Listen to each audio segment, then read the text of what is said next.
it's Tanya from Royal City Nursery, and today we are talking about one of my favorite darker places. What do we actually plant in the shade? So first and foremost, we need to figure out what the heck shade is, right? So we've got full sun, which is easy. That's 6 to 8 hours of direct sunlight or more. We've got part sun, which is really about 5, maybe 6 hours of full direct sunlight. So that's the warm stuff in the middle of the day. Then we've got part shade. Part shade's a little bit kind of weird because that would be, say, we get afternoon shade, so we don't get any sun in the afternoon, or we get a tiny bit of sun or filtered light, say from dawn to 10, and then the sun goes around the house for most of the afternoon and rest of the day, and we might get a few hours of sunlight from 4 to dusk. When we're talking about part shade, we're talking about something that it can be really, really bright light, or we're talking about something that has direct sunlight when the sun is really not that intense. That's why we said that dawn to 10 and that like 4 to dusk. Those are the hours that it's really difficult to get a sunburn. Still possible, but a little bit more difficult. If you can get an active sunburn in like 20 minutes, you are not standing in the shade, no matter where you are. And then full shade, ultimately, we're looking at a definition that is no sunlight whatsoever. So it could be underneath a maple tree, it could be underneath an oak tree, you could be shaded by a pine tree, you could even be shaded by the house. But it's an area that does not receive any sunlight, and if you actually open a book to read, you might have to, like me, do a little bit of that arm twitch just to get the book far enough to actually focus. So that's what we're talking about when we talk about shade. So we're going to walk through our shade perennial department first, and that's here. We're loving it. And then we're going to head up top to our shrub yard and take a look at some of the trees and shrubs that love the shade. When we think about shade plants, one of the most common things we hear at the garden centers, oh, I don't want any more hostas. Well, we'll take a look at hostas because there's some really cool ones you just need to have. But for those of you that just can't stand another hosta, there's awesome alternatives. So let's take a quick peek. We're going to zigzag through this as we go. So we've got some astilbes. They're in full bloom right now. So we are in the beginning to middle of June. These get these beautiful plumes on their head. They're going to pop out shortly. They're not totally out yet, but astilbes you're going to find in whites, pinks, and reds, even some pale lavenders. They are beautiful knee-height plants, so figure 12 to 18 inches high. The one thing with those is these do not like dry conditions, so they need a little bit of extra water. So if you're got shade under a big tree, for instance, this is not your first guess. This is something that belongs more at the tips. Now, if we take a look at astilbes, there's a new one we brought in. This is one of the PW ones. This one's called Dark Side of the Moon. We love this one. Look at that color. Because one of the things we forget in shade is you need to work with contrast, right? So if you can get some contrasting colors and contrasting leaves and textures, you're going to actually brighten the space up.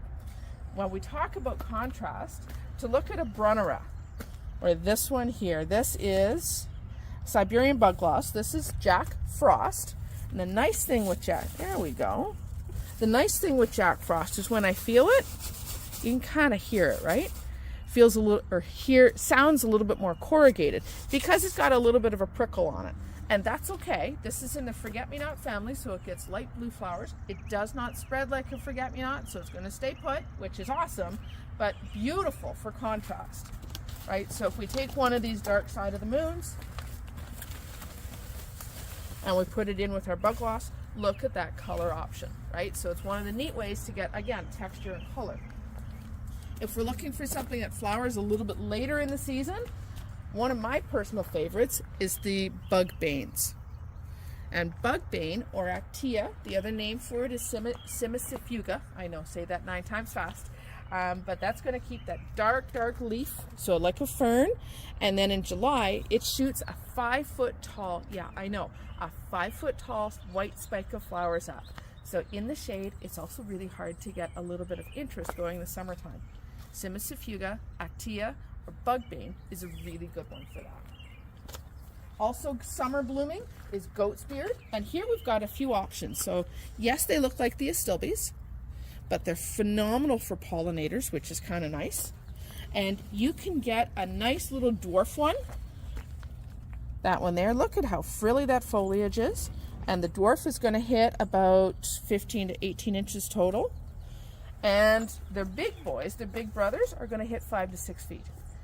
These things are awesome because the rabbits don't like them and the deer don't like them. So I know we've had an awful lot of rabbit issues this season, but this is one of the ones you can put in and you're not going to have so many issues. We're actually going to flip to the other side of the bench. We've just missed out on the entire bunch of coral bells.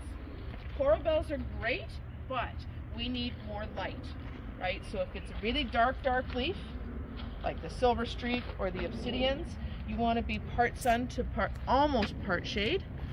When we're getting into the amber ones, like the fire alarms and the lime rickeys, so down here, these beautiful limey colors, the lighter colors need part shade. We've paired them right beside a pulmonaria or a lungwort called dark veda. Love this one. As you can tell, I am a little bit of a sci-fi geek. So this is dark veda. Everybody needs one of these, and you got to put it right beside the dark side of the moon. There's a whole reason we carry this series. But look at the textures together. Right? That's awesome. And then let's take a couple others. So I just set up, a little earlier, I set up a few really small designs and vignettes. So this has got the lungwort, dark side of the moon, and it's got the bugbane in it. So these guys are great for texture. If I put these down, and let's take a look at another combo. That one there. We've got that Siberian bug loss, and then in behind it is something called a barrenwort or epimedium. So this one's just finished flowering, but there's a few flowers up here. Aren't those cool? Barrenwort or epimedium is awesome for dry shade. Dry shade is one of the single hardest places to grow something. So if you've got a really big tree and underneath of it you struggle to grow something, do a barrenwort, do one of those, and do a whole bunch of these. These are called Brigenia or pig squeak. So these flower in March and April. Now let's see if I can get it to hear that? That's why it's called a pig squeak. So both these plants are absolutely amazing for dark shade. There's also some grass options. And I know we talk grasses, but there's also some really funky awesome varieties. This is Vanilla Gorilla. This is one of the new masterworts. Now this one is really good to pair with Astilbes, phenomenal with a hosta, and they get a good spike of flowers that gets almost 2 feet tall, right? So, but again, look at the colors, look at the textures, and you get these really cool flowers that kind of look like they're dry. Really, really nice in the shade, and again, a little bit more deer and rabbit resistant too. Let's flip to the other side of our bench.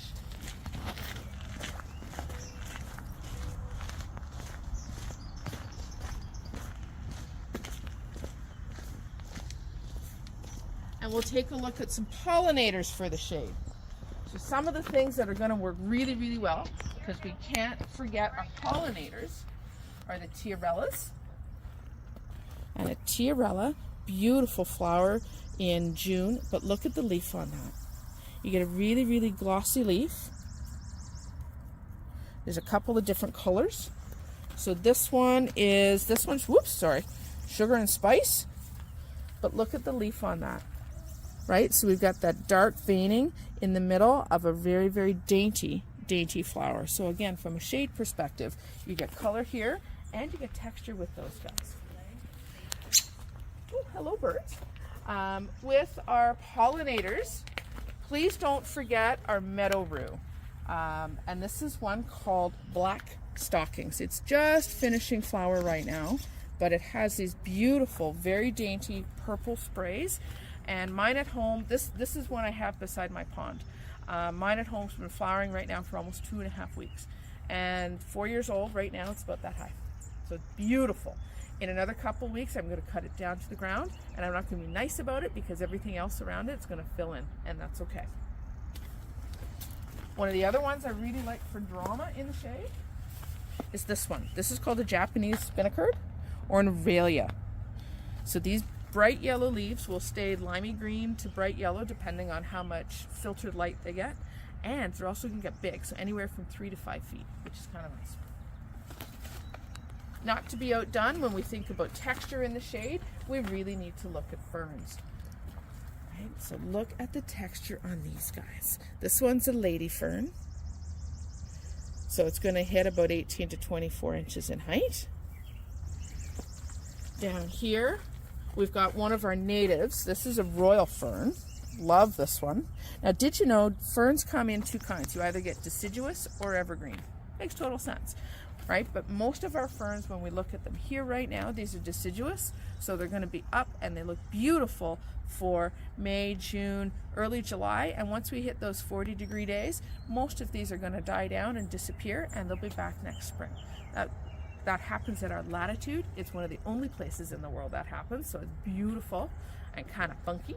And you can also get some evergreen ferns. So evergreen ferns are things like the Christmas fern, this one, that actually stay forever green, which is kind of nice. So expect that you're going to have green leaves in through the fall. Now, in terms of pruning, the only thing that's different on an evergreen fern, you're going to prune whatever's dead, dying, and broken, because you do get some broken needles and leaves, and that happens. That's normal. On deciduous stock, like these guys, once they start to actually crumple, then you're going to cut them off at the ground.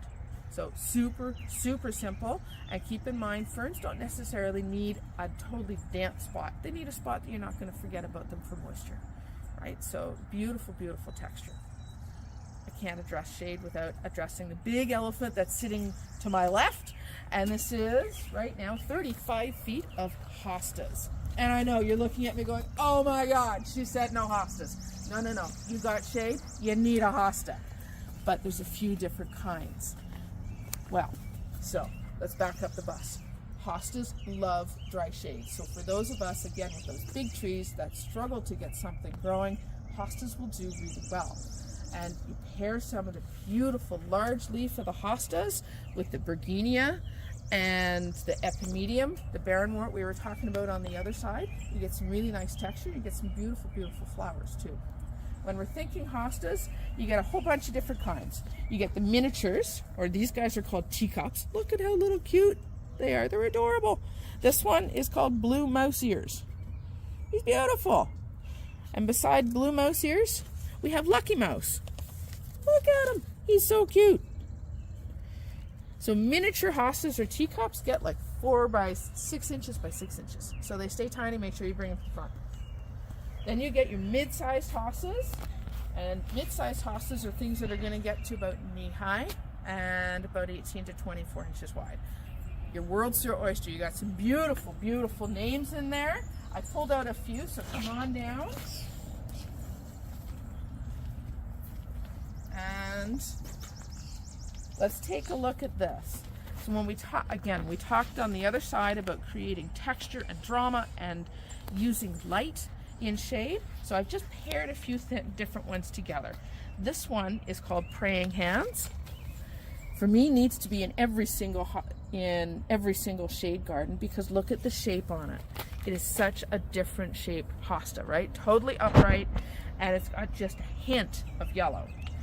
We've paired that together with, who are you? This is one called So Sweet. So it's got that nice yellow variegation on it with a dark green inner. And that's going to be mid-sized as well.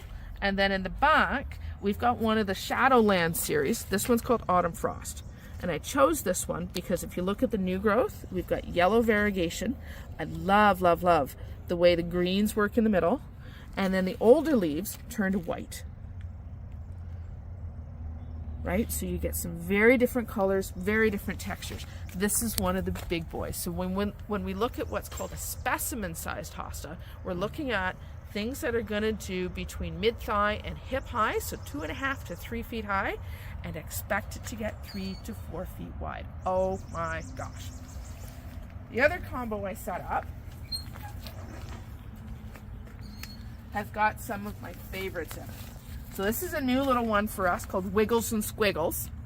We had to do it because it's got one of the coolest names ever. It's a nice short one, so that one's going to be 12 inches or so. This is one we've used in the landscape department for years, called First Frost. Really nice, mid-sized hosta, got lots of blues and greens in it, and it's got a very stable variegation. And then I've paired that with one of the specimens. This one's called Stained Glass, but look at the color on this. Right? So when we think about hostas, it's not just about big green leaves and big blue leaves anymore. You can get some beautiful, beautiful color, and it's really easy to play with your textures, right? So if you want something that's very subtle, start to pair some of the lime greens, and even on this one, who are you? This is Fire Island. I like Fire Island because the red stems, right? You can see those red stems. But if you look at this combo, Fire Island, Stained Glass, and Wiggles and Squiggles, we've got something that's very, very subtle, but very, very bright. So to put this combo in the back corner of a dark, shady space, it's going to make that space feel a lot bigger and a lot brighter. If we don't want this much color, well, awesome. Then let's take a couple things out and change it up a little bit. Right? So you can create more contrast very, very quickly by changing your options. You can even start to pair things together. This is a Japanese painted fern. But look at how the texture on those leaves work together. So don't be afraid to try a few new things, because it makes your shade garden that much more interesting. Now I know we said we talk shade shrubs. Let's do that on the next one. So I'll see you later. Bye-bye.